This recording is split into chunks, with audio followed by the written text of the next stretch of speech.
Bueno, hola a todos, un saludo. Vamos a continuar con los temas que tenemos previsto, ¿no? Para el primer parcial, ¿no? Que se aproxima pronto. Entonces, el día de hoy vamos a tocar el tema de anatomía y semiología quirúrgica de tórax y mamas, ¿ya? Vamos a hacer, pues, una revisión muy puntual, sobre todo en el aspecto quirúrgico, como dice el título, ¿no? No vamos a ahondar mucho en cosas pues, que van a ver en la parte clínica. Es más específico en sí el tema dirigido a patología quirúrgica como tal en sí, ¿no? Y la respectiva pues revisión de la anatomía y las maniobras semiológicas, todos los componentes que tenemos que tener en cuenta a la hora de examinar un paciente con una posible patología quirúrgica en tórax y mamas, ¿no? Entonces vamos a empezar con la presentación.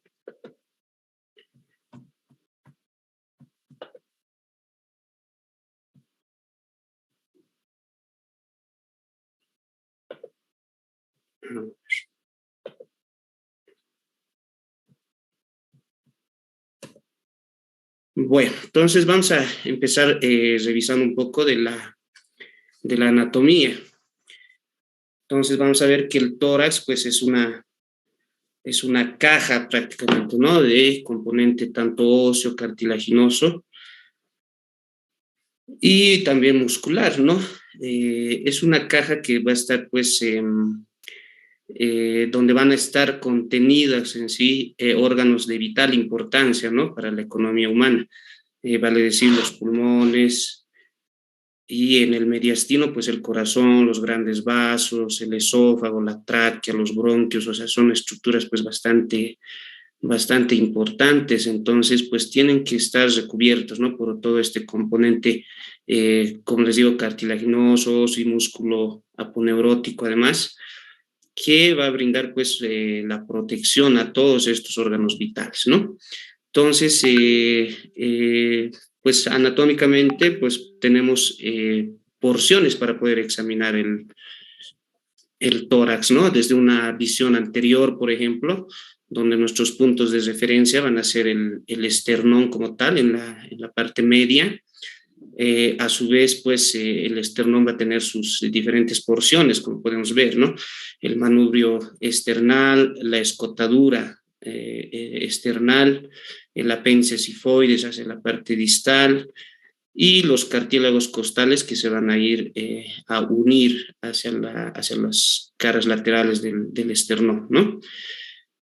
Tenemos un tórax lateral, vamos a decirlo así, y que está pues representado o va a estar constituido en su mayor parte por los 12 pares de costillas, ¿no? A ambos lados, al lado derecho, al lado izquierdo. Y un tórax posterior donde pues tenemos que tener muy en cuenta las 12 vértebras torácicas o dorsales, a donde van a confluir también para pues articularse las costillas, ¿no? En sí, las 10 primeras costillas, y vemos que las dos últimas costillas van a ser pues flotantes prácticamente, ¿no? Igual hay que pues notar que en la unión cartilaginosa hacia el esternón, pues esta fusión va a ocurrir en las 7 primeras costillas, ¿no? Y en cambio, pues las costillas número 8, 9 y 10 se van a fusionar en sí hacia el último cartílago para insertarse hacia el externo, ¿no? Entonces son consideraciones que hay que puntualizar, ¿no? Como les decía, esta caja torácica se va a encontrar conteniendo pues órganos vitales. Sobre todo, pues vamos a hacer referencia a que pues la mayor parte de la caja torácica se va a encontrar pues conteniendo a los pulmones, ¿no? En el lado derecho e izquierdo. Vemos cómo pues hay un pequeño tramo o un tramo de la tráquea, ¿no? Que se introduce hacia la caja torácica, y de ahí se va a dividir en los bronquios principales, ¿no? Y pues de ahí va a partir hacia la segmentación, ¿no? De ambos pulmones como vamos a ver enseguida. Y tenemos los puntos de referencia que ya habíamos mencionado, ¿no? En cuanto al esternón, tenemos que tomar en cuenta también la clavícula, el acromión, la pues, articulación glenohumeral, las costillas, ¿no? Entonces, esa en una visión anterior. En una visión posterior, tenemos que tomar como referencia las escápulas, por ejemplo, ¿no? Con su espina, ¿no? La espina de la escápula, que es una prominencia bastante notoria, ¿no? Sobre todo en pacientes que son, pues, bastante delgados, ¿no? Entonces, el tórax puede tener o está limitado, ¿no? Tanto hacia la parte superior como hacia la parte inferior. Entonces, el límite superior va a estar dado por una línea tangencial que pues pasa por el borde superior del manubrio esternal y por debajo de ambas clavículas, ¿no? Vemos esta línea punteada en verde, entonces ese es el límite superior. Tenemos un límite inferior que va a estar dado por el reborde costal, ¿no? Ambos lados, rebordes costales derecho e izquierdo, el apéndice sifoides, y hacia atrás va a corresponder a una línea imaginaria, pues que corresponde hacia la 12ª costilla, ¿no? Entonces vemos que, por ejemplo, este límite inferior, pues tiene una configuración cóncava, ¿no? Entonces acá va a estar pues dividiendo la cavidad torácica de la cavidad abdominal, lo que corresponde al músculo diafragma, ¿no? El músculo más importante de la respiración. Entonces, vale decir de que pues por debajo del apéndice sifoides y por debajo de los rebordes costales ya ese segmento va a corresponder a la cavidad abdominal, ¿no? En cuanto al componente muscular de la caja torácica, como ya les iba mencionando, tenemos un músculo pues, que es el principal, ¿no? De la respiración, el diafragma, prácticamente que se va a contraer y va a mover hacia abajo el, el componente del hígado, por ejemplo, haciendo referencia a su relación en el lado derecho, va a hacer que descienda un poco el hígado durante la inspiración, ¿no? Entonces, al contraerse, se mueve hacia abajo todo lo que corresponde al diafragma. Los músculos intercostales que tenemos de dos grupos, unos externos y otros internos, que estos, pues, en sí, la contracción durante la respiración, pues, va a ser prácticamente innotoria, ¿no? Pero se dice de que pues estos músculos intercostales, por ejemplo, los externos, van a aumentar el diámetro anteroposterior durante una inspiración, o sea, van a hacer que se expande en sentido anteroposterior el tórax, y en cambio los internos van a disminuir el diámetro transversal durante la inspiración, ¿no? Entonces son músculos que se encuentran funcionando, vamos a decir así, los espacios o ocluyendo los espacios intercostales en este caso, ¿no? El músculo esternocleidomastoideo y trapecio también, ¿no? Tienen cierta función durante la respiración, no tanto así, ¿no? Pero sí podemos ver que tienen sus fibras que pueden ir a confluir o tienen inserciones, ¿no? Hacia las primeras costillas y sobre todo hacia la clavícula y el componente external. Entonces, los compartimentos pleurales o la cavidad pleural, pues va a estar tapizada por una pleura parietal bien pegada hacia la pared torácica y una pleura visceral, ¿no? Que se corresponde o se encuentra cubriendo, tapizando, vamos a decir, a los pulmones, ¿no? Y el mediastino, como habíamos mencionado, pues que se va a encontrar conteniendo pues estructuras vitales para el organismo, ¿no? Entonces, acá en este esquema podemos ver, ¿no? Cómo está correspondiéndose las hojas pleurales, una parietal y otra, pues, visceral, ¿no? Formando un espacio entre ambas, en este caso, pues, que es un espacio virtual, donde se va a contener, pues, el líquido, vamos a decir, lubricante para que se pueda, pues, expandir y no haya un roce ahí del pulmón, ¿no? Tenemos en el mediastino el corazón, ¿no? El corazón, los grandes vasos, tenemos hacia atrás el esófago, tenemos la tráquea, los bronquios, o sea, son estructuras vitales, y a su vez, pues el mediastino se va a poder dividir en un mediastino superior, un inferior, a su vez el mediastino inferior se va a subdividir en mediastino anterior, medio y posterior, ¿no? Con sus respectivas los respectivos órganos que va a contener cada porción del mediastino. Nuevamente, otra visión de lo que vamos hablando, del contenido prácticamente de la caja torácica, con la primera porción de la tráquea, que se divide, ¿no?, en bronquios o troncos bronquiales principales, ¿no? En el lado derecho, en tres bronquios principales que van a dar, pues, hacia los lóbulos respectivos, y en el lado izquierdo en dos troncos principales, ¿no? Entonces, es en este sentido, pues, que los pulmones se van a encontrar dotados, por ejemplo, en el lado derecho de tres lóbulos, ¿no? Un lóbulo superior, un lóbulo medio y un lóbulo inferior. En cambio, el pulmón izquierdo se va a encontrar dotado únicamente de dos lóbulos, uno superior y uno inferior. Podemos ver cómo están impresas, vamos a decirlo así, las protrusiones o las impresiones que dejan, por ejemplo, en el lado derecho el hígado, y en el lado izquierdo, pues el corazón, ¿no? Todo lo que corresponde al corazón, al pericardio. Entonces se presentan con esas impresiones en los pulmones, ¿no? En lo que corresponde a la caja torácica, pues vemos que los ápices de los pulmones van a sobresalir, ¿no? Por lo menos acá, pues nos dice que pueden sobresalir hasta 4 centímetros por encima de la primera costilla, ¿no? Entonces son los vértices pulmonares, pues donde tenemos que nosotros en maniobras semiológicas ver cómo va a ser la expansión, sobre todo pues tratando de valorar la amplexación, ¿no? Que vamos a ver más adelante cómo se hacen las maniobras. Entonces los pulmones tienen una forma cónica, ya habíamos dicho, y pues van a estar provistos de bronquios o troncos bronquiales principales, ¿no?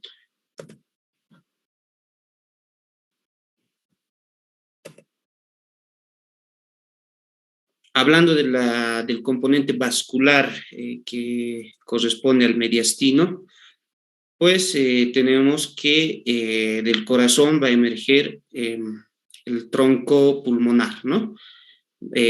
Básicamente del ventrículo derecho, ¿no?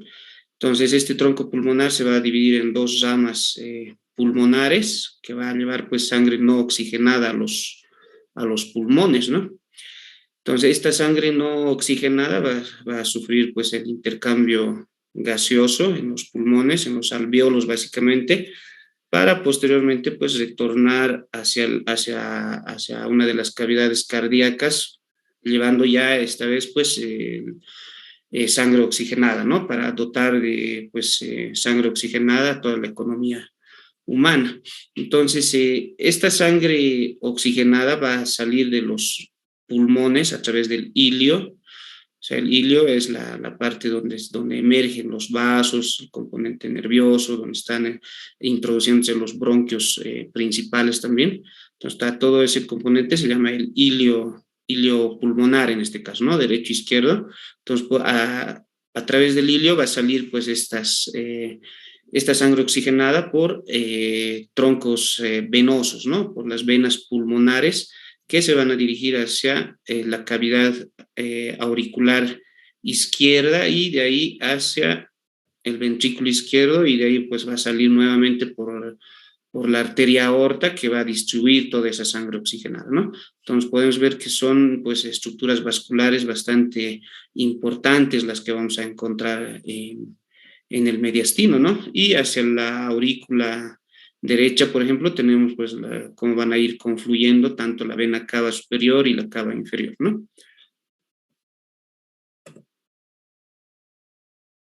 En cuanto a los puntos de referencia topográfica, pues tenemos, como ya habíamos mencionado, ya en el paciente, ya pues a la inspección, por ejemplo, con el torso descubierto, vamos a tener los puntos de referencia, ¿no? Ya habíamos dicho la escotadura esternal, el manubrio esternal, el cuerpo del esternón, el apéndice sifoides, los rebordes costales, que se van a encontrar formando un ángulo costal también, ¿no? Las clavículas, entonces pues tenemos esos puntos de referencia, ¿no? Y pues tomando en cuenta esto, ya se pueden realizar una serie de divisiones topográficas y que nos van a servir de mucho en anatomía quirúrgica, básicamente, para localizar, por ejemplo, espacios intercostales específicos, para describir alguna lesión, por ejemplo, ¿no? En algún cuadrante, por ejemplo, en la región pectoral, ¿no? Pues hablando de patología mamaria, por ejemplo, en mujeres, ¿no? Entonces tenemos que, hacia la cara anterior, en el tórax anterior, podemos trazar una serie de líneas, ¿no? Una línea media que va a atravesar justamente por pues, la parte media en sentido vertical por el esternón, ¿no? Por la parte media del esternón. Tenemos una línea esternal que correspondería a esta línea amarilla que está pues pasando sobre el borde lateral del esternón en sí, ¿no? Tenemos una línea paraesternal que la tenemos aquí ya marcada pues en azul. Entonces esta línea paraesternal se la traza, ¿no? Desde dos traveses de dedo por fuera del borde externo del esternón, ¿no? Entonces tenemos una línea tangencial que podemos trazarla hacia abajo. Tenemos otra línea medio clavicular que parte justamente del punto medio de la clavícula, también en sentido vertical. Algunas veces esta línea medio clavicular se puede corresponder con los pezones. Esto depende, dependiendo mucho del biotipo de la persona, ¿no? Pero como puedes ver, por ejemplo, en este esquema no se corresponde, ¿no? Está un poco más lateralizado los pezones, ¿no? Hacia la línea medio clavicular. Tenemos una línea mamaria que podemos trazar, sí, que puede ser una línea que pueda pasar por el pezón y por el componente areolar también. Se puede trazar otra línea ahí. Tenemos una línea axilar anterior y pues son esas líneas, ¿no? En sentido vertical para pues poder denotar alguna lesión específica en alguno de estos segmentos, ¿no? Hacia abajo vemos cómo pues se va demarcando los 9 cuadrantes en el abdomen, ¿no? Vemos cómo puede relacionarse, por ejemplo, la línea medio clavicular, pues dirigiéndose hacia abajo y pues trazando prácticamente o continuando hacia, hacia el abdomen y la pelvis para hacer el trazo de los 9 cuadrantes abdominales, ¿no? Tenemos en esta otra visión, por ejemplo, ¿no? En en el tórax lateral, las líneas, ¿no? Que van a ser las axilares, línea axilar anterior, línea axilar media y línea axilar posterior, tomando en cuenta, pues, el hueco axilar prácticamente, ¿no? Que pues, una estructura, vamos a decirlo así, una estructura de forma triangular, entonces, pues, con sus vértices, ¿no? Entonces, en una de sus aristas, por ejemplo, en la arista anterior, de ahí va a partir una línea tangencial hacia abajo y va a dar lugar hacia la línea axilar anterior.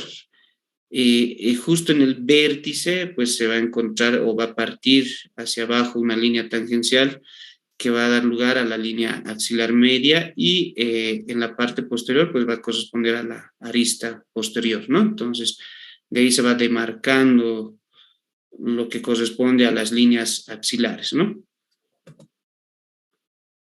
Hacia la parte posterior tenemos una línea media que va a pasar por las apófisis espinosas de la columna vertebral, y tenemos una línea paramediana que se va a corresponder con la línea clavicular, con la línea medio clavicular, ¿ya? Entonces va a dividir en dos segmentos en la parte posterior, pues a la caja torácica, ¿no?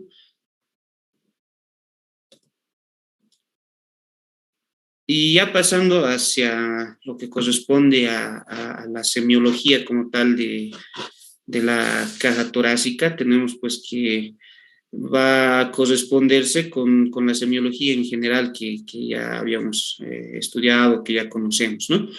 Entonces tenemos que tener un ambiente adecuado para poder examinar al paciente, ¿no? Tenemos que hacer que los pacientes pues se descubran todo el torso, y pues tenemos que hacerlo en un ambiente que pues esté bien dotado de iluminación, o sea, con una temperatura pues agradable prácticamente, ¿no? Eh, para no generar incomodidad en el paciente. Entonces tenemos que examinar el tórax tanto de la parte anterior, posterior y laterales, ¿no? Se lo puede hacer con el paciente sentado, se lo puede hacer con el paciente parado, se lo puede hacer con el paciente en decúbito dorsal, ventral. Entonces tenemos que pues poner en diferentes posiciones al paciente y pedirle pues que realice algunas maniobras además, ¿no? Entonces, como en toda semiología, vamos a partir, como les decía, de la inspección, ¿no? Entonces vamos a ver cómo está, pues, en cuanto a simetría, por ejemplo, el tórax, ¿no?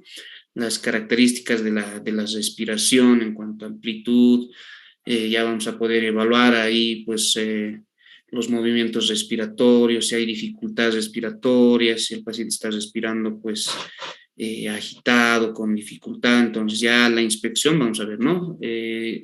También tenemos que examinar el componente de la piel, ¿no? Muchas veces los pacientes se van a encontrar con una cianosis central, por ejemplo, ¿no? O van a tener alguna lesión, por ejemplo, ¿no? Lesiones, pues, que pueden pasar algunas veces hasta desapercibidas, ¿no? Si no tenemos nosotros esa pericia de poder ir en busca de este tipo de lesiones, ¿no? Ya ha pasado algunas veces, digamos, que pacientes acuden a la emergencia después de ser agredidos, por ejemplo, ¿no? Han sufrido un asalto, qué sé yo, han venido con una pues herida muy evidente en abdomen, digamos, ¿no? A causa de una puñalada, y pues están eviscerados, o sea, con los intestinos hacia afuera prácticamente, y nosotros muchas veces podemos cometer el error de abocarnos únicamente al abdomen, ¿no? Con esa lesión muy evidente, y dejando desapercibido, por ejemplo, lesiones que pueden ser hasta puntiformes, ¿no? En tórax, ¿no? En tórax posterior, o sea, podemos cometer ese error de no descubrir el tórax y abocarnos únicamente al abdomen, y podemos, generar un perjuicio a estos pacientes, ¿no? Entonces, tenemos que descubrir por completo, tenemos que ir en busca de las lesiones, tenemos que ver cómo están respirando nuestros pacientes, ¿no? Entonces, a la inspección ya podemos ver deformidades, por ejemplo, que pueden ser, pues, congénitas, como en el caso del pectus excavatum, podemos ver el tórax en tonel, pero esas son, pues, lesiones o alteraciones, deformidades ya congénitas, ¿no? Eh, lo que las lesiones adquiridas es, pues, las que vamos a poder evidenciar en casos de, como les decía, en cuadros de emergencia, ¿no?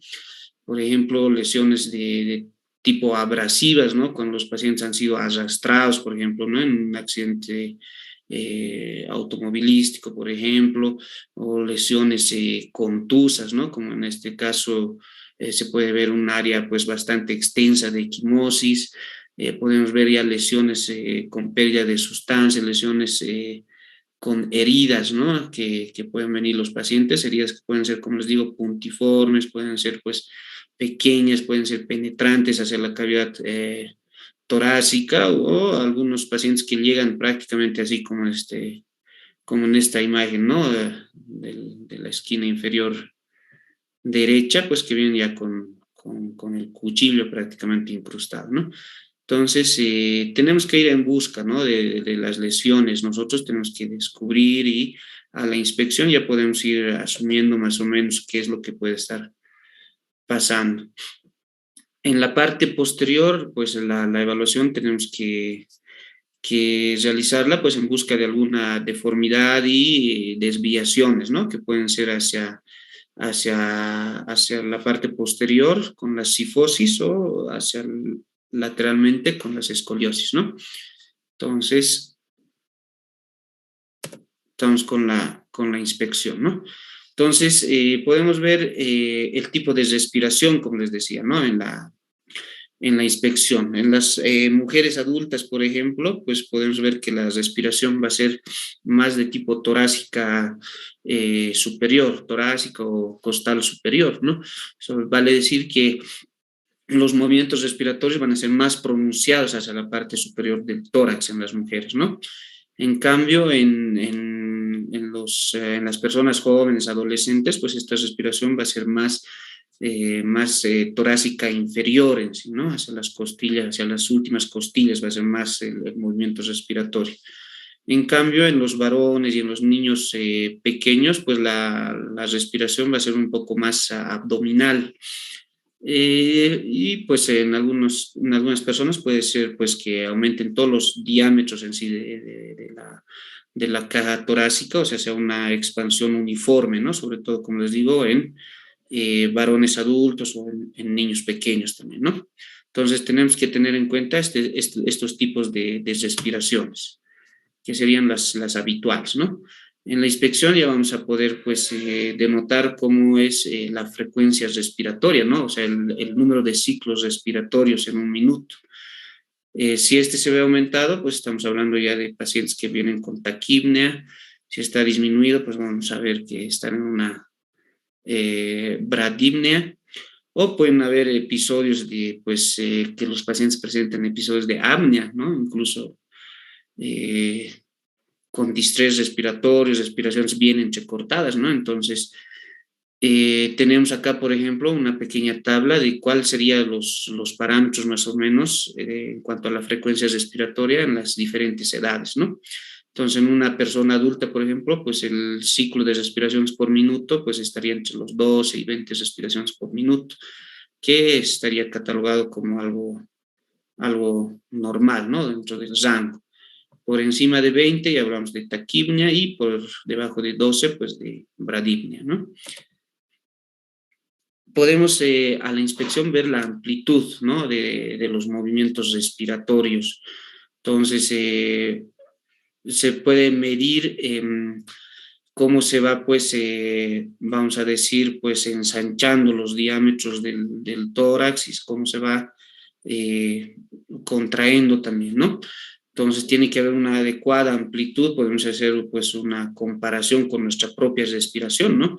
De algo que sería normal para tomar como parámetro y vemos que pacientes que han sufrido algún accidente en el tórax, pues van a venir con respiraciones bastante superficiales, la amplitud de estos movimientos respiratorios se va a encontrar bastante disminuida y ellos van a tratar de, pues esto, compensar aumentando la frecuencia respiratoria, ¿no?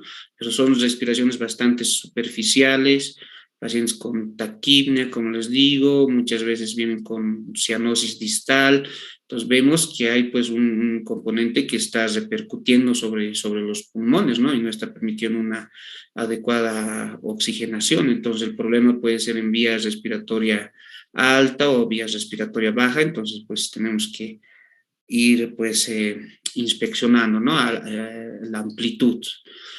Por ejemplo, pacientes con cuerpo extraño en vía aérea, si pues la amplitud en ambos lados es que está disminuida, pues se puede asumir que la obstrucción es en un nivel alto, ¿no? Puede ser en la tráquea, por ejemplo, la obstrucción, ¿no?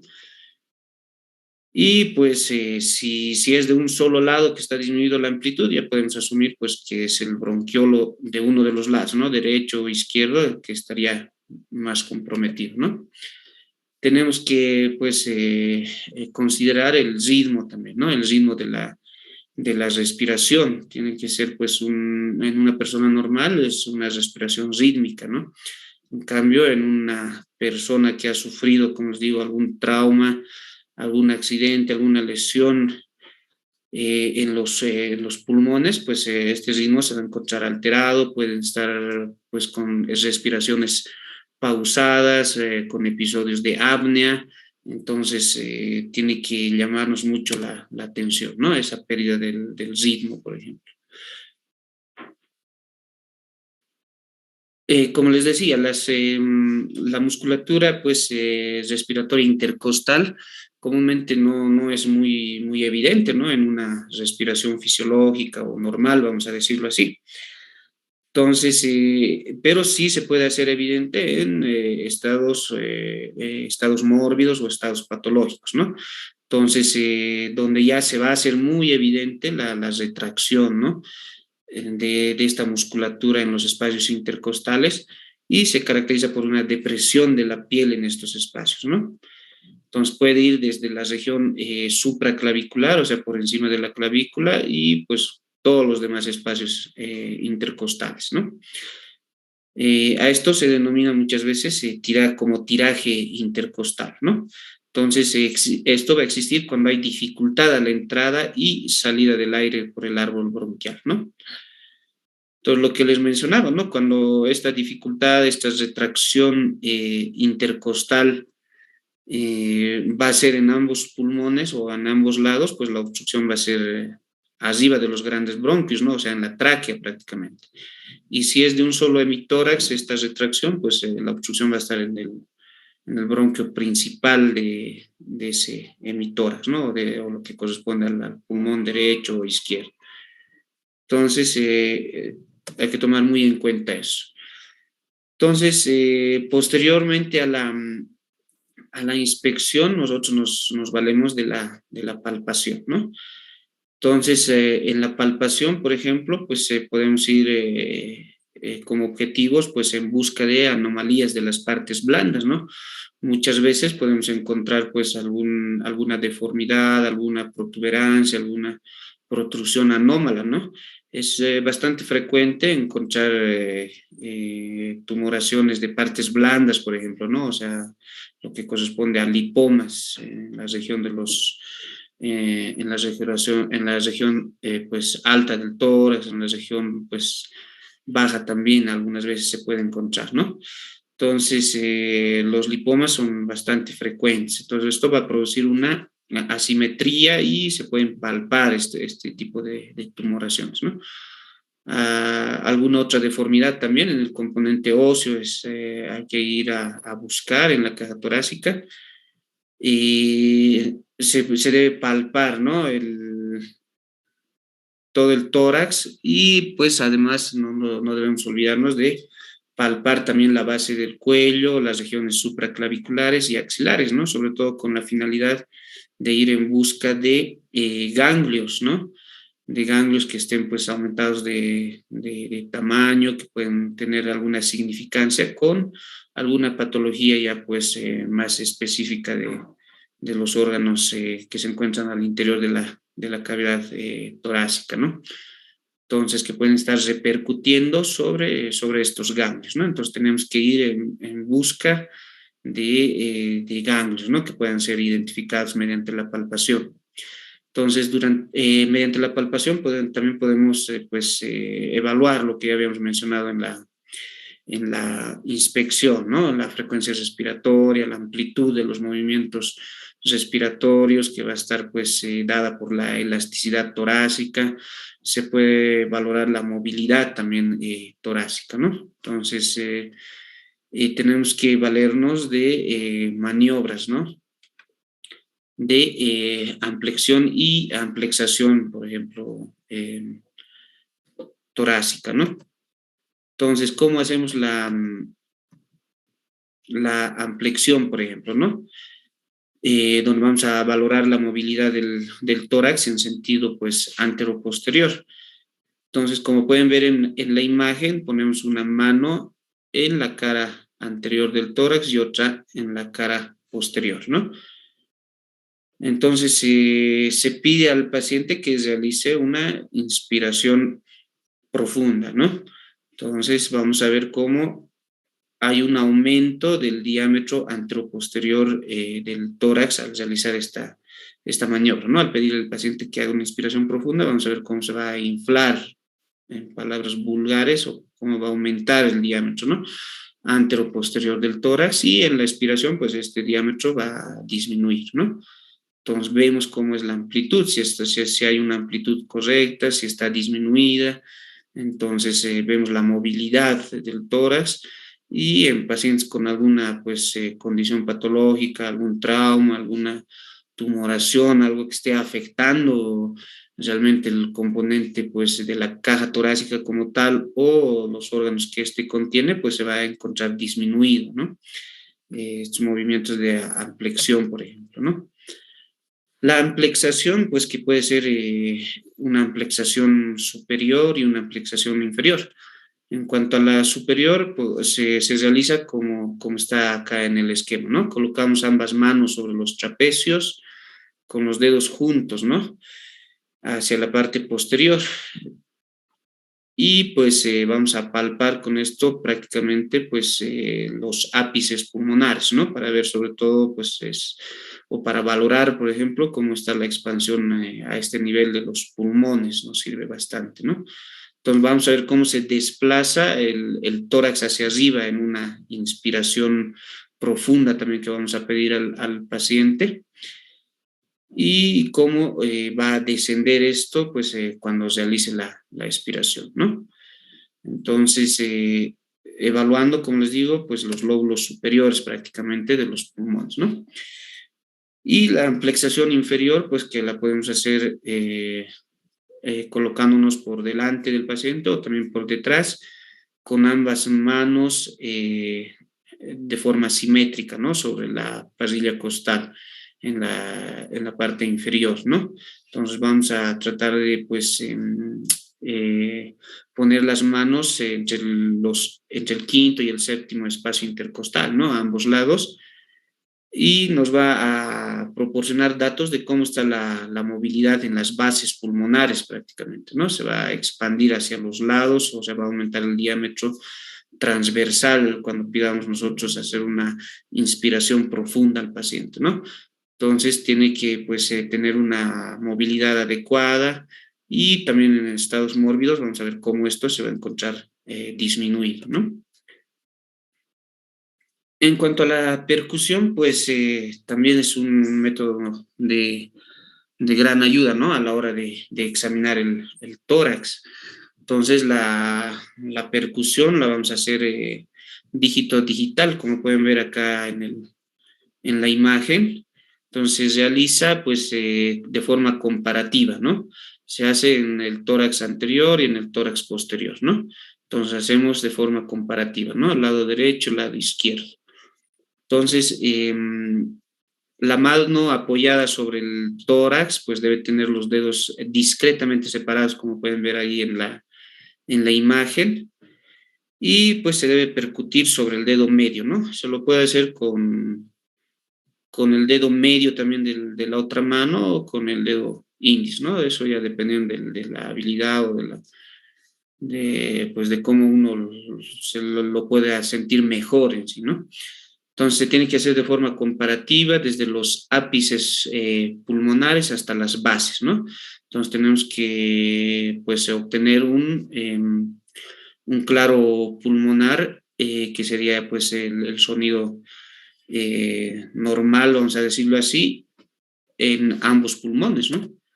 Entonces el claro pulmonar pues se puede encontrar pues abolido, disminuido en estados como por ejemplo de derrame pleural, en casos de neumotórax, en casos de hemotórax, ¿no? O sea, de la presencia de aire que esté colapsando los pulmones por alguna agresión física, sobre todo en traumas abdominales abiertos, ¿no? Por arma blanca se ve bastante.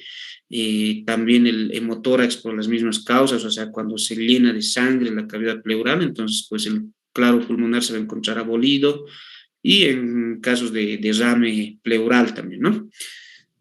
Entonces, pues se debe hacer de, como les decía, de arriba hacia abajo, ¿no? Por regiones de forma comparativa y simétrica. Entonces ahí tenemos que evaluar si se encuentra conservado el claro pulmonar o se encuentra disminuido o abolido prácticamente, ¿no? Entonces, esto nos va a decir cómo está, pues, en cuanto a alguna alteración o algún contenido que se encuentre pues interponiéndose entre la caja torácica y los pulmones, ¿no? A su vez, pues, bueno, este esquemita también nos sirve para ver un poquito de la auscultación, ¿no? Que también se tiene que hacer igual que la percusión, pues de forma comparativa, ¿no? Entonces, casi en los mismos puntos, ¿no? Entonces, tenemos que tener en cuenta, por ejemplo, en la parte posterior, pues que no nos vamos a poner a percutir, por ejemplo, o a auscultar sobre lo que corresponde a las escápulas, ¿no? Entonces, ahí no vamos a obtener un buen dato, o sea, tenemos que hacerlo en las regiones para medianas, ¿no? En esta región donde se encuentra libre, vamos a decirlo así, los pulmones y hacia las bases, pues tenemos prácticamente las bases que se encuentran despejadas, no están cubiertas, en este caso por los músculos, por el componente óseo, o sea, por las escápulas, ¿no? Y en la parte anterior, pues tenemos que tener cuidado también, ¿no? De percutir o auscultar siempre en las regiones que están, pues, topográficamente los lóbulos pulmonares, ¿no? Y no así, pues, no nos vamos a poner a auscultar tampoco sobre el cuerpo del esternón, por ejemplo, ¿no? Entonces tenemos que ir en busca de lo que sea más práctico y más útil en sí, ¿no? En cuanto a lo que corresponde a la exploración del tórax, pues en las mujeres tenemos que, además de explorar el tórax como tal, pues explorar también las glándulas mamarias, ¿no? Muy importante porque acá pues se pueden asentar una serie de enfermedades, ¿no? Sobre todo en lo que respecta al cáncer de mama, ¿no? Entonces, en un estadio inicial, si nosotros hacemos una adecuada exploración de las mamas y enseñamos además a las mujeres a hacerse un autoexamen adecuado, pues podemos detectar lesiones en un estadio inicial y pues el tratamiento pues se puede realizar de forma más pronta, oportuna y sin pues llegar a resecciones o prácticamente de toda la glándula, ¿no? En casos de ya un cáncer avanzado, ¿no? O infiltrante. Entonces es muy importante pues hacer esta semiología en busca, ¿no? En busca de lesiones, sobre todo de tipo nodulaciones pequeñas que tenemos que encontrar, ¿no? Entonces, haciendo un poco de repaso de lo que corresponde a la anatomía, tenemos pues que las glándulas mamarias van a ser pues glándulas que son pares, es un tejido glandular fibroso, ¿no? Que está pues rodeado de grasa subcutánea y tiene un componente de sostén, como pueden ver, ¿no? Los ligamentos suspensorios que lo van a fijar hacia el músculo pectoral mayor, ¿no? Entonces tiene un componente de sostén, un componente graso y a su vez pues las glándulas mamarias van a estar divididas en lóbulos, ¿no? Como pueden ver.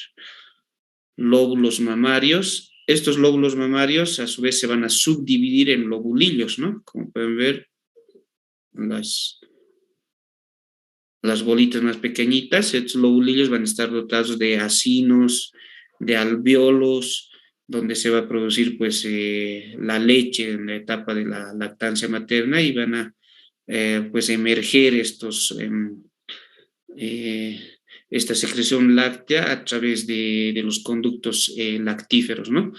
Que estos conductos lactíferos pues van a confluir hacia los senos lactíferos, que son pues dilataciones, ¿no?, de estos conductos casi al emerger por el pezón, y finalmente pues posterior a ello van a salir, ¿no?, a través del pezón durante la lactancia materna, ¿no?, el componente de la leche prácticamente. Entonces, pues aquí nuevamente otro esquema, ¿no?, de lo que les decía, ¿no?, los lóbulos mamarios que están subdivididos en lobulillos, los lobulillos que corresponden o que están dotados de alvéolos, acinos, y los conductillos o ductos lactíferos, ¿no?, que van a confluir hacia conductos lactíferos más gruesos, cada vez más gruesos, finalmente hacia el seno lactífero y se van a abrir hacia el pezón, ¿no? Entonces, este es el componente glandular, ¿no? La glándula mamaria como tal, como les decía, está pues sobre el músculo pectoral mayor, fijado a este pues mediante ligamentos, ¿no? Los ligamentos de Cooper que reciben esa denominación, ¿no?, específica. En cuanto a la irrigación de la mama, vemos que pues la irrigación pues principalmente va a partir de la arteria torácica lateral, ¿no?, con múltiples ramas laterales hacia la glándula mamaria, ¿no? Entonces, esta rama o arteria torácica lateral, que va a ser pues una rama de la arteria axilar, o bien puede ser de la arteria subclavia, ¿no?, cuando ya atraviesa el hueco axilar. Entonces vemos cómo desciende esta rama para, pues, posteriormente dotar de irrigación en la parte externa a toda la glándula mamaria. En la parte interna, de igual forma, se va a encontrar, pues, provista de varias ramificaciones que van a partir de la arteria mamaria interna, ¿no? Que esta, pues, va a ser una rama de la arteria subclavia, ¿no? Entonces, la arteria subclavia, antes de su confluencia con la yugular, pues va a dar esta rama mamaria interna en las mujeres para dotar de irrigación a la parte interna de la glándula mamaria. Y pues otras ramas que van a proveer de la irrigación, sangre oxigenada a la glándula mamaria, van a ser las ramas laterales de las arterias intercostales, ¿no? Entonces, vemos que esa es la irrigación, ¿no? Tiene una irrigación bastante importante y bastante rica estas glándulas, y pues durante los procedimientos, por ejemplo, de mastectomía, pues es muy importante poder identificarlas, conocerlas, pues y realizar el procedimiento, ¿no? En cuanto al componente o drenaje venoso, vemos pues que recorren el mismo trayecto las venas prácticamente, dos venas por cada arteria, que finalmente van a confluir para formar una vena mamaria interna, una vena mamaria externa. Van a pues drenar esta sangre hacia la vena subclavia, ¿no? Entonces, este sería pues el drenaje venoso, y el drenaje o el componente linfático, ¿no? Muy importante a la hora de, pues, evaluar la posibilidad de un cáncer de mama, por ejemplo, pues porque se van a encontrar afectados muchas veces, pues, los ganglios linfáticos, ¿no? Sobre todo en procesos, pues, ya avanzados, y a su vez también muy importante a tomar en cuenta a la hora de realizar las resecciones, o sea, la cirugía en cuanto a una mastectomía, pues porque se tiene que también extirpar estos ganglios, ¿no? Para pues que la cirugía resulte realmente efectiva y tener un componente ya curativo en las pacientes, ¿no? Entonces tenemos que estos ganglios pues van a estar distribuidos en diferentes territorios, ¿no? Tenemos, por ejemplo, los ganglios supraclaviculares, tenemos un ganglios infra o subclavicular también, tenemos los ganglios linfáticos que van a ser axilares, que están divididos o subdivididos en otra serie de grupos, ¿no? Que pueden ser externos o pueden ser en el grupo central, por ejemplo. Entonces, es ahí donde va a drenar toda la linfa hacia estos ganglios, que se hacen muy evidentes a la palpación cuando hay pues un proceso cancerígeno en la mama, por ejemplo, ¿no? En cuanto a la inervación de la mama, vemos que pues la superficie cutánea de la mama se va a encontrar inervada por los 6 primeros nervios intercostales y la glándula como tal pues se va a encontrar inervada por igual, ¿no? Los nervios intercostales, o sea, ramificaciones de estos nervios intercostales, sobre todo de los intercostales cuarto, quinto y sexto, ¿no? Entonces, vemos que también tiene una pues inervación bastante rica, ¿no? Y está dotada de múltiples ramificaciones. Y ya pasando al examen, al examen físico como tal, pues tenemos que la inspección, pues tenemos que hacer igual, ¿no? Con el torso descubierto en las mujeres, se lo puede hacer sentada o se lo puede hacer también con la paciente en decúbito dorsal. Entonces, también tenemos que pues, hacerlo en un ambiente cómodo para la paciente, ¿no? De preferencia, pues vamos a pedir a la paciente que lleve hacia atrás de la nuca, ¿no? Ambos brazos, por ejemplo, para examinar en toda su extensión a las glándulas mamarias y ver cómo está la simetría, por ejemplo, ¿no? Si hay lesiones hay evidentes en la piel, retracciones del pezón, alguna nodulación, alguna protrusión que se haga evidente a esta maniobra, ¿no? Que puede ser el caso. Entonces tenemos que hacerlo de esta forma, poniéndonos enfrente de la paciente y pues podemos optar con otras posiciones también, ¿no? Podemos ir cambiando, podemos pedir a la paciente que ponga las manos sobre las caderas o las manos sueltas, entonces vamos haciendo de forma comparativa en diferentes posiciones, ¿ya? Pero donde más se puede hacer evidente alguna lesión es con las manos en la nuca de los pacientes, ¿no? Tenemos que acostumbrarnos a realizar esta exploración pues por cuadrantes, ¿no? Entonces tenemos que trazar líneas tangenciales que van a pasar por el punto medio del pezón prácticamente, una línea vertical y una línea horizontal. Entonces con esto tenemos 4 cuadrantes, ¿no? Un cuadrante superior externo, superior interno, un cuadrante inferior externo y un cuadrante inferior interno. Las lesiones se localizan con mayor frecuencia, las lesiones de tipo canceroso me refiero, con mayor frecuencia se van a localizar en el cuadrante superior externo, ¿no? Entonces tenemos que tener esa referencia.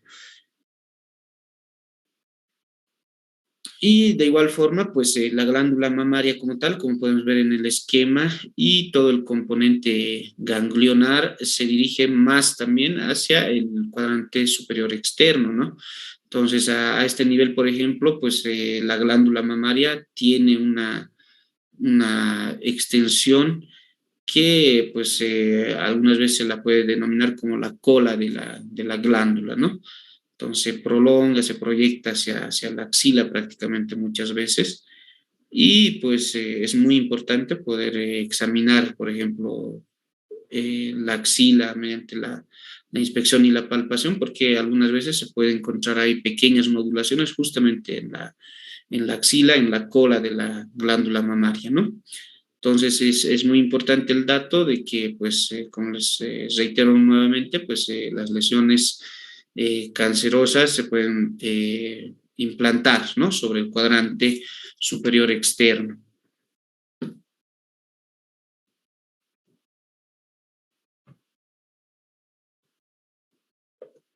Ya. Entonces, durante la inspección, como les iba mencionando, tenemos que evaluar lo que es la simetría, ¿no? Que ambas glándulas mamarias pues sean simétricas, cosa que, bueno, siempre va a haber cierto grado de asimetría, ¿no? Ya estamos hablando de asimetrías pues que son muy notorias, groseras, entonces lo que nos va a llamar la atención, ¿no? Tenemos que ver el aspecto y la orientación de los pezones, ¿no? Muchas veces puede haber desviaciones, puede haber retracciones, invaginaciones incluso de los pezones. Entonces eso ya nos puede ir alertando para sospechar o pensar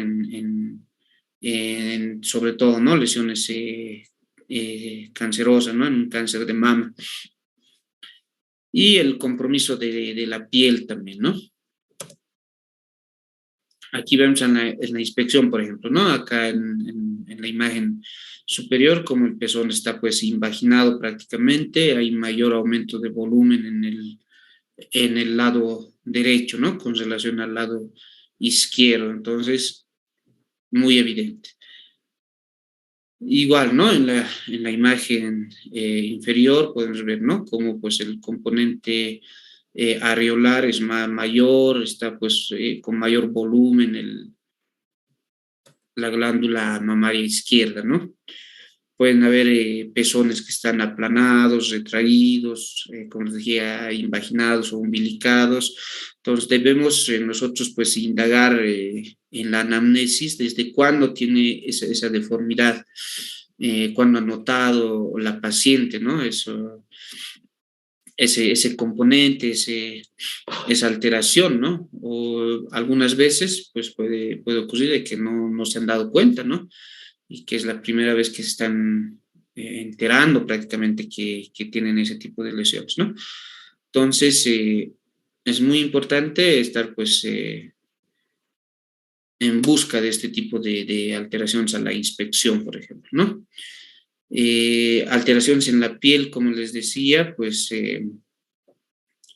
por obstrucción linfática, pues la piel puede adoptar una textura de piel de naranja, se dice, y también en proceso neoplásico, en cáncer de mama, pues la piel también puede adoptar esta textura, esta característica de piel de naranja. Es muy importante pues ir en busca de esto, ¿no? Asimetrías después de una cirugía, ¿no? Después de que pues han sufrido o han sido sometidos a una intervención quirúrgica, pues siempre va a quedar asimétrico, ¿no? Más si les han hecho pues una mastectomía total, entonces es muy evidente, ¿no? Entonces, procesos inflamatorios también que nos van a dar asimetría, tenemos que ir en busca de los signos de Celsius, ¿no? Dolor, sudor, calor, que se pueden encontrar presentes en procesos inflamatorios agudos como una mastitis, por ejemplo, ¿no? Entonces, muy importante y pues a la palpación, por ejemplo, eso ya pues va a ser bastante doloroso, ¿no? Tenemos que pues inspeccionar también el componente del pezón y la areola, ¿no? Entonces, esto pues va a ser diferente, ¿no? En las mujeres, ¿no? No es una cosa uniforme, entonces pues vemos que pueden ser pues areolas que van a ser muy pigmentadas, como en el caso de la imagen inferior, en otras no muy pigmentadas, tenemos algunas pequeñas prominencias que son pues los tubérculos de Montgomery, que pueden ser muy evidentes en algunas personas y no tanto así en otras. Entonces tenemos que ver lesiones, ¿no? También de tipo retracciones en el pezón. Tenemos que evidenciar si es que hay alguna pues emisión de alguna secreción anómala a través del pezón, sobre todo descargas de tipo mucosanguinolentas que no serían pues normales, ¿no? Entonces tenemos que inspeccionar de manera minuciosa, ¿no? Signos de alarma que vamos a encontrar, por ejemplo, ¿no? En las mamas, sobre todo ante la sospecha de un posible cáncer de mama, pues ulceraciones crónicas, ¿no? No es normal, no es habitual que pues las mujeres cursen con este tipo de lesiones, ¿no? De úlceras que son pues de meses, a veces años, ¿no? La piel con textura en piel de naranja, ¿no? En cáscara de naranja, como pueden ver en la imagen también, ¿no? Es un signo patognomónico de un cáncer de mama, retracciones del pezón, invaginaciones, algún abultamiento, alguna nodulación que se pueda ver. Entonces, secreciones, como les decía, ¿no? De tipo mucosanguinolenta, es muy importante. Entonces, eso nos tiene que llamar mucho la atención y ya pues ir a hacer la pesquisa, ¿no? En cuanto a la posibilidad de un cáncer de mama. Prosiguiendo con la semiología, pues tenemos la palpación también, ¿no? De la glándula mamaria, que se efectúa frecuentemente, pues estando la paciente en decúbito dorsal, que es donde va a estar pues más relajada en sí la paciente, y pues se le pide que ponga la mano detrás de la nuca, ¿no? Si vamos a examinar el lado derecho, pues tiene que poner la mano derecha detrás de la nuca y procedemos con la palpación. Entonces tenemos que atemperar las manos, ¿no? Tenemos que pues cuidar ese aspecto de no generar mucha incomodidad en la paciente, entonces tenemos que hacerlo de una forma también pues metódica. Podemos hacerlo pues con movimientos circulares, como pueden ver, desde el centro, o sea, partiendo del pezón en sentido de las manecillas del reloj y pues irnos hacia la parte externa, ¿no? En busca de pues palpar alguna nodulación, alguna deformidad. Entonces podemos hacerlo de forma radiada, ¿no? Del centro hacia la periferia por cuadrantes. Podemos hacerlo de arriba hacia abajo, haciendo un barrido total. Entonces, podemos usar cualquier método o un método combinado, ¿no? De todas estas maniobras para hacer una adecuada palpación, ¿no? Y bueno, lo hacemos en una glándula, posteriormente pasamos a la otra, de forma comparativa también se tiene que hacer, ¿no? Finalmente tenemos que, pues, hacer una pequeña presión sobre el pezón en busca de, pues, tratar de evidenciar la emisión o la salida de alguna secreción, ¿no? Anómala a través del pezón. Y como les decía, pues a no olvidarnos de también realizar la palpación de la región axilar, ¿no? Que puede ser el lugar de asiento, pues pues esta enfermedad, ¿no? Del cáncer de mama. Como les decía, en la cola de la glándula se puede implantar. Tenemos que evaluar la región axilar en busca de ganglios que se puedan palpar, que se encuentran afectados. Eh, Tenemos que diferenciar, ¿no? El tipo o el número, cuántos ganglios más o menos se pueden llegar a palpar, los diámetros, la superficie, la movilidad. Entonces, es muy importante ir en busca de todo aquello, ¿no? Entonces, a través de esta presión que hacemos en el pezón se pueden obtener distintas secreciones, ¿no? De forma espontánea también algunas veces pueden venir las pacientes mujeres, ¿no? Sobre todo en, en etapa de lactancia, ¿no? Van a venir siempre con emisión de contenido, pues, lácteo, lechoso, ¿no? Entonces eso va a ser normal, por ejemplo, ¿no? En el embarazo o en la lactancia, como les digo. Pero ya la salida de un material serohemático, tipo lavado de carne, pues ya puede ir denotando alguna alteración, ¿no? Sobre todo, como pueden ver en la diapositiva, pues en una mujer mayor puede corresponder incluso a un papiloma intraductal, ¿no? Entonces, eso no es normal, ¿no? Entonces, tenemos que estar muy, muy atentos a eso. Si durante la palpación o la maniobra de palpación en la mama hemos encontrado alguna nodulación, alguna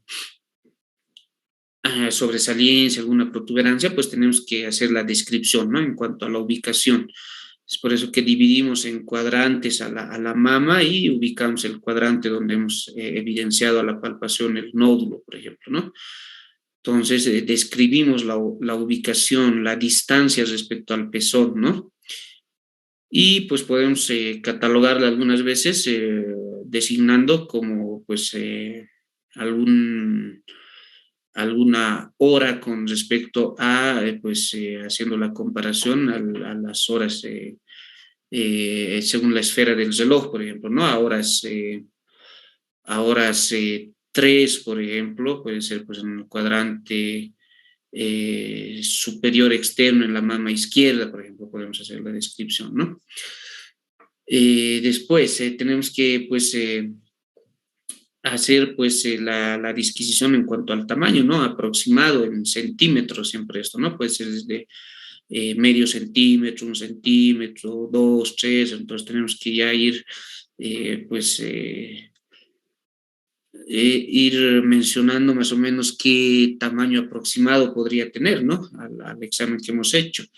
La forma, ¿no? Que puede ser bastante circunferencial, puede ser ovalada, la consistencia de esta nodulación, que puede ser blanda, puede ser pues dura, puede ser fluctuante, eh, tenemos que ver si es dolorosa la palpación también, tenemos que ver si es móvil, ¿no? Si está adherida a los planos profundos o es móvil. Tenemos que ver la superficie, si es una superficie regular, si es una superficie irregular. Entonces, si ya pues evidenciamos una nodulación de superficie, por ejemplo, pues irregular, nos va a dar cuenta de pues la posibilidad de un cáncer, ¿no? Una superficie irregular, dura o consistencia dura, bastante adherida, con cambios tróficos en la piel también, entonces pues ya tenemos bastante sospecha, ¿no? De la posibilidad de un cáncer, ¿no? Al hacer la descripción de ese nódulo. En cambio, pues en un nódulo que lo describimos pues de consistencia blanda, superficie regular, no dolorosa, sin cambios tróficos, pues entonces esta puede corresponder a un nódulo quístico, o un nódulo pues benigno, ¿no? Prácticamente una tumoración benigna de la mama que también existe, ¿no? Entonces ya mediante la disquisición, mediante la palpación, podemos ir asumiendo más o menos, ¿no? Las características en cuanto a benignidad o no. Bueno, después tenemos, bueno, los nódulos que ya habíamos descrito, la palpación de las axilas, que es muy importante. Tenemos que hacer que las pacientes pues separen un poco el brazo del lado que estamos examinando para pues tener mayor acceso y poder examinar bien los grupos ganglionares sobre todo, ¿no? Y la cola de la glándula. A no olvidarnos de pues examinar también las regiones o la región supraclavicular, ¿no? Que ahí puede estar asentado también la afectación de algún ganglio. ¿Ya? Y pues una parte muy importante de la semiología en este caso, ante la sospecha de un cáncer de mama, pues indagar, ¿no? Sobre factores predisponentes para el cáncer de mama. Por ejemplo, la edad, ¿no? A mayor edad va a haber mayor riesgo, antecedente familiar, ¿no? Si un familiar en primera línea ha tenido cáncer de mama, pues hay mayor predisposición, la menarquia precoz, la menstruación antes de los 12 años también predispone. El primer parto después de los 30 años también es un factor predisponente. No haber tenido hijos y la menopausia después de los 55 años, ¿no? Entonces, nuevamente a la inspección, ¿no? Como podemos ver, sobre todo en casos de cáncer de mama, cómo son las lesiones, ¿no? Piel de naranja, la retracción de la piel, entonces, muy importante, pues, orientar a las pacientes en cuanto al hábito de realizar, ¿no? El autoexamen de la mama una vez al mes de forma estricta, sobre todo, pues, entre el día 3 o 5 después de la menstruación, que es donde, pues, la glándula mamaria no va a ser tan sensible, vamos a decirlo así, y se puede hacer el autoexamen de una forma, pues, eh, de una mejor forma, ¿no? Entonces, es muy importante aconsejar con respecto al autoexamen en busca de estas lesiones, ¿no? A las pacientes mujeres. Y bueno, para finalizar, pues la auscultación, ¿no? Que tenemos que realizarla de forma comparativa, como ya habíamos dicho, nos valemos del estetoscopio, vamos desde los ápices hasta las bases pulmonares, tratando de, pues, evidenciar el murmullo vesicular, ¿no? Que muchas veces se puede encontrar disminuido en casos de ocupación por alguna causa, ¿no? En la cavidad pleural, que puede ser, como ya les decía, un neumotórax, presencia de aire en la cavidad pleural, un neumotórax, presencia de sangre o algún tipo de derrame, ¿no? Derrame pleural o empiemas, o sea, presencia de pus en la cavidad pleural, ¿no?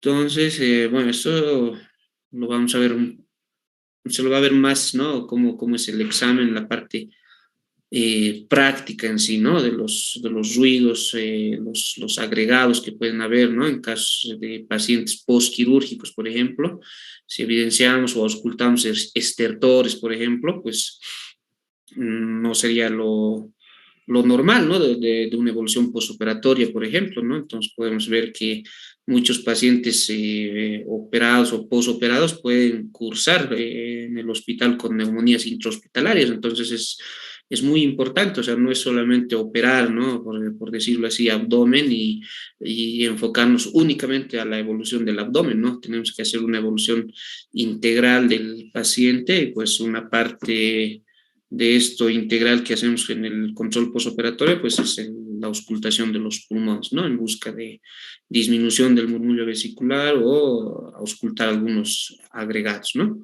Entonces tenemos que hacer de igual forma la auscultación cardíaca en los diferentes focos cardíacos, ¿no? Igual de una forma metódica como se hace en la parte clínica, ¿no? Sobre todo, pues, en pacientes en el control postoperatorio, como les decía, ¿no? Que pueden ir complicando con alguna otra comorbilidad. Bueno, entonces, con esto estaríamos concluyendo el tema. Espero que haya sido, pues,